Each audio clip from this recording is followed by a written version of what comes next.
우리의 삶에는 크고 작은 일들이 끊임없이 발생하죠. 인생이라는 것은 이런 문제들을 헤쳐나가면서 사는 거죠. 문제가 찾아오면 우리가 극복해내는 문제가 있고, 어떤 문제는 우리가 극복하지 못하고 해결하지 못하는 문제도 있습니다. 그러면 또 우리는 그 문제에 적응하며 사는 거죠. 내가 어떤 문제를 해결하지 못했다고 그걸로 인생이 끝나는 것이 아니라 또 거기에 우리는 적응하며 살아갑니다.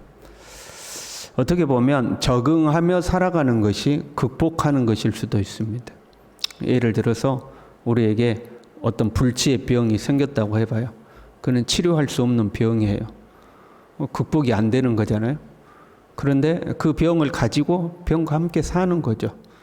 그 병 때문에 좌절하고 절망하여 주저앉는 것이 아니라 그 병을 가지고는 있지만 기뻐하고 감사하고 하루하루를 살아요. 그러면 그것이 또한 극복해내는 것이죠. 문제가 크든지 작든지 그 문제 앞에 좌절하고 절망하여 주저앉는 거, 그게 사실은 실패하는 것이죠. 내가 그 문제를 어떻게 정확하게 해결책을 찾지는 못했다 할지라도 그냥 더불어 살아갈 수 있으면 그것이 또한 그 문제를 극복하는 것일 수도 있는 거죠. 그러니까 어떤 문제의 크기가 아니라 그 문제를 대하는 우리의 마음의 크기가 문제일 때가 있는 거죠. 죽음의 문제 앞에서도 담담하게 그 문제를 받아들이고 오늘 살아가는 하루를 감사하고 남은 시간을 행복하게 사는 사람이 있죠.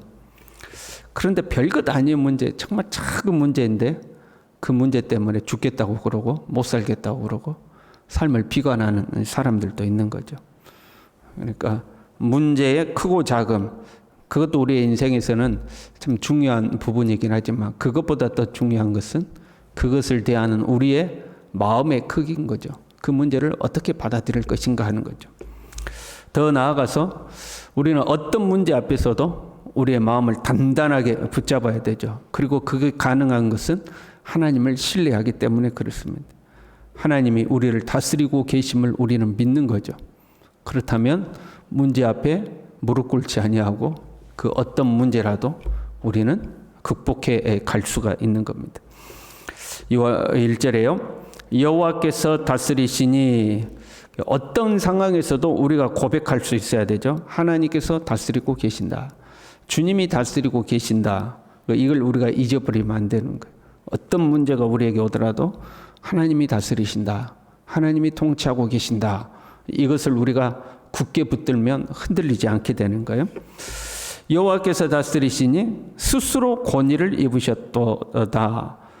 이 권위라는 것은 부여되거나 인정받는 거거든요. 그러니까 내가 경찰이라는 직책을 부여받으면 국가로부터 부여받는 거잖아요. 그러면 경찰의 권위가 같이 생기는 거죠. 누군가가 나에게 그걸 부여해 주는 거거든요.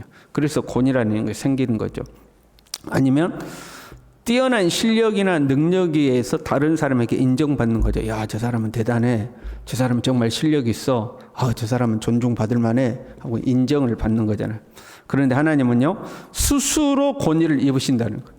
스스로 계신 하나님은 다른 누구로부터 권위를 부여받거나 다른 누구에게 권위를 인정받는 것이 아니라 스스로 권위를 입으시는 거죠. 그 누구도 하나님께 권위를 부여할 수도 없고 그 누구의 인정도 필요하지 않는 겁니다. 하나님 스스로가 권위로 옷을 입으셨다. 권위 그 자체다, 그런 의미예요. 우리가 쓰는 표현 중에 그런 표현이 있잖아요. 뭘로 도배를 했더라. 야, 돈으로 도배를 했더라. 무엇으로 도배를 했더라 그러잖아요. 그걸로 뭔가로 막 가득 차 있으면 그런 표현을 쓰잖아요. 근데 하나님이 권위를 옷 입으셨도다. 권위로 가득 차 있다, 이제 그런 의미인 거죠. 여호와께서 능력의 옷을 입으시며 띠를 띠셨으므로, 권위라는 옷을 입으시고 그 위에다가 능력의 옷을 또 입으신 거죠. 권위로 옷 입으시고 능력의 옷을 입으시고 띠를 띠셨다 하는 거죠. 권위 있는 척 하지만 사실 아무 실력도 없고 능력도 없는 사람이 있잖아요. 내가 누구야 그러는데 실제로 아무 능력이 없죠. 그런 사람은 권위가 유지가 되지 않죠. 그런데 하나님은 스스로 권위가 있으실 뿐만 아니라 그 권위에 걸맞는 능력의 옷을 입으셨다, 그런 말이에요. 권위로 옷 입으시고 능력으로도 옷을 입으신 분이죠.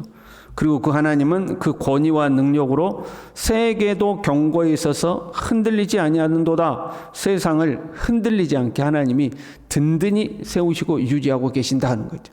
하나님이 다스리시니까. 권위와 능력의 옷 입은 하나님께서 다스리시는데 세계가 흔들리지 않고 든든히 서 있다 하는 거죠.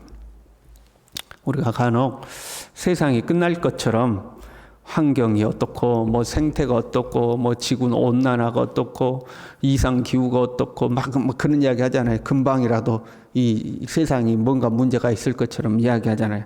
그런데요, 여러분, 하나님이 심판하시기 전까지는 이 세상은 든든히 서 있는 겁니다. 하나님이 다스리시니 세상은 든든히 서 있는 것. 그 사람도 마찬가지예요. 사람이 금방 뭐 문제 생겨서 그 뭐 병 걸려 죽을 것 같아도 사람도 그렇게 쉽게 무너지지 않죠. 그렇잖아요. 사람 수명이 질기다고 그러죠. 딱 버티고 사는 거거든요. 금방 뭔 일이 생길 것 같아도. 여러분 생각해보면 여러분 어렸을 때 세상 말세요 그런 이야기 있었어요, 없었어요? 그런 이야기 있었어요. 여러분 어렸을 때도 그렇고 저 어렸을 때도 세상 말세다고, 금방 예수님 오실 것처럼 곧 예수님 오신다고, 세상 말세다고, 아이고 이놈의 세상 망할 것 같아 그러는데 딱 든든히 서서 그대로 유지되잖아요. 지금도 세상 말세에 걸리면 그 세상은 그대로 유지가 되는 겁니다. 언제 망하느냐? 그렇게 든든해 보이고 그렇게 무너지지 않을 것 같던 이 세상도, 또는 어떤 사람도 하나님의 심판의 때가 도래하면 금방 하루아침에 무너져 없어져 버리는 거죠. 그때까지는 유지되고 있는 거예요. 무너지지 않는 거죠. 왜? 하나님이 이 세상을 통치하고 계시기 때문에 그렇습니다. 3절에요. 여호와여, 큰 물이 소리를 높였고 큰 물이 그 소리를 높였으니 큰 물이 그 물결을 높이나이다. 좀 큰 물이 높다라는 표현을 지금 3번 반복하고 있죠. 큰 물이 소리를 높였고 큰 물이 소리를 높였으니 큰 물이 그 물결을 높이나이다. 큰 물이 높였다 하는 거죠. 약간 중의적인 표현을 가지고 있어요. 세상이 요란하게 요동치는 것 같은 모습을 그냥 팍 물결이 치는 것처럼, 우리의 인생의 문제가 큰 물결이 치는 것처럼 팍 막 오는 거죠. 막 이 세상이 여기서 확 시끄럽고 저기서 시끄럽고, 또는 개인적인 어떤 문제들이 확 다가오고 큰 물이 그냥 확 덮치는 것처럼 온다 이 말이에요. 그리고 또 한편으로는 여호와를 대적하는 세력을 상징하기도 하죠. 이 바다와 물은 이 하나님을 대적하는 세력을 상징하기도 해요. 그래서 예수님께서 갈릴리 호수를 지나실 때에 바람이 불어가지고 배가 뒤집어지려고 할 때 그 바람을 뭐라고 표현하냐면 광풍이라고 표현하죠. 광풍이, 미친 바람이 불어. 미쳤다는 것은 인격을 부여한 표현이잖아요. 그때 예수님께서 그 바다를 꾸짖죠. 그러니까 잠잠해집니다. 그처럼 하나님을 대적하는 어떤 악의 세력이 팍 들고 일어나서 하나님의 나라와 하나님의 백성을 막 삼킬듯이 요동치는 모습을 그리고 있는 거죠. 팍 일어나가지고 확 덮치는 거죠. 그런데 4절에요. 높이 계신 여호와의 능력은 많은 물소리와 바다의 큰 파도보다 크니이다. 아무리 막 이 물결이 일어서서 확 쳐도 하나님은 그보다 더 높은 곳에 계신다는 거예요. 하나님은 그보다 더 높은 곳에 계시고 그 파도보다도 더 크신 분이라는 거예요. 아무리 파도가 넘실거리고 해도 하나님의 능력 앞에는 아무것도 아니다, 그런 표현이죠. 하나님이 훨씬 크고 위대하시다 하는 거죠. 우리 사람이라는 것이요, 참 그 질긴 것 같아도 약해요. 작은 문제 앞에서 우리는 흔들릴 때가 있죠. 그렇잖아요. 우리가 다 불안과 염려와 어떤 것에 의해서 흔들릴 때는 별것 아닌 문제에도 흔들려요.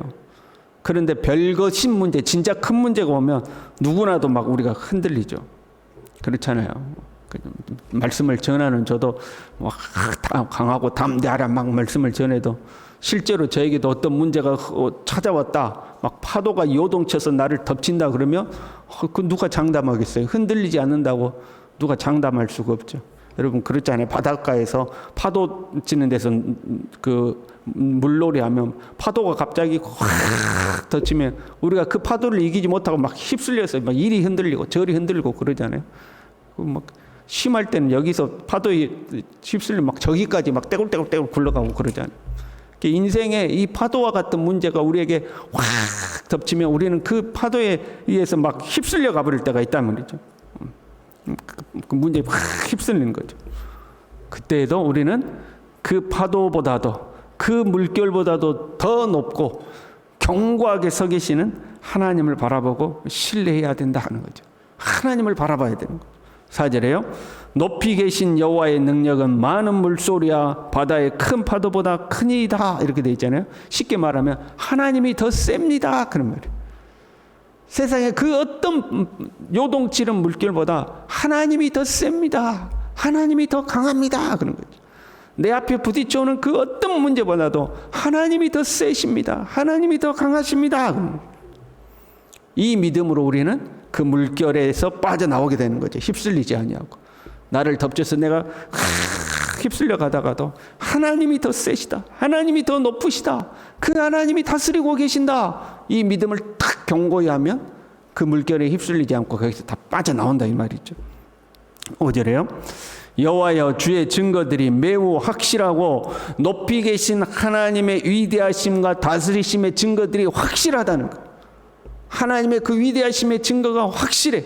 하나님의 통치하심의 증거가 확실하다 이 말이죠. 그런데 우리는 자꾸 그 물결에 휩쓸려서 흔들리는 사람들의 증거들만 보는 거죠. 야, 아무개는 이렇게 어려움을 당했대. 야, 아무개는 이렇게 해서 실패했대. 아무개는 이렇게 해서 지금 고생한대. 그런 것들만 보는 거죠. 야, 교회 다녀도 이렇대. 믿음 생활해도 이렇대. 이런 것만 보는 거죠. 누구는 어려움을 당했는데 하나님을 의지해서 극복했대. 누구는 어려움을 당했지만 그래도 믿음으로 감사하고 살아간대. 누구는 어려움을 당했지만 그 고난 속에 하나님의 능력을 경험했대. 그러니까 하나님의 살아계심과 위대하심의 증거들이 명확한데 그 명확한 증거들을 보기보다는 그 휩쓸려가지고 흔들리는 것만 보는 거예요. 그래서 같이 휩쓸려 버리는 경우가 있는 거죠. 하나님은 살아계시며 하나님은 우리를 통치하고 계시고 그 하나님을 의지하는 자는 물결에 요동치지 아니하고 그 물결에서 빠져나와서 든든히 서는 거죠. 그 증거들이 명확하게 아주 많다 이 말이에요. 우리는 그 믿음의 증거들을 바라봐야 되는 거죠. 여호와는 영원 무궁하시리이다. 우리의 인생은 잠깐 길어봐야 100년이죠. 그러나 영원하신 하나님은 이 영원한 역사 속에서 지금도 살아계시고 지금도 역사하고 계시는 거예요. 하나님의 위대한 역사가 영원 무궁히 있는 거예요. 앞으로도 하나님 그렇게 온 세계와 하나님의 사람들을 통치하고 다스리실 거예요. 우리는 그 하나님을 의지하고 그 하나님을 신뢰하고 살아야 되는 거죠. 하나님이 다스리신다. 하나님은 크고 위대하시다. 하나님이 더 세다. 이걸 잊지 아니하고 이 하나님 의지하고 살아가는 저와 여러분 될 수 있기를 바랍니다. 기도하겠습니다. 하나님 아버지, 물결이 요동치고 우리를 뒤흔들어도 하나님은 살아계시며 물결보다 더 높이 계신 하나님께서 권위의 옷을 입으시고 능력의 옷을 입으시고 온 세계를 든든히 다스리시는 하나님이신 것을 우리가 믿고 신뢰하여 하나님 이 믿음 안에서 평안을 누리고 살아갈 수 있도록 우리 모두를 붙들어 주시옵소서. 예수님의 이름으로 기도 올리옵나이다. 아멘.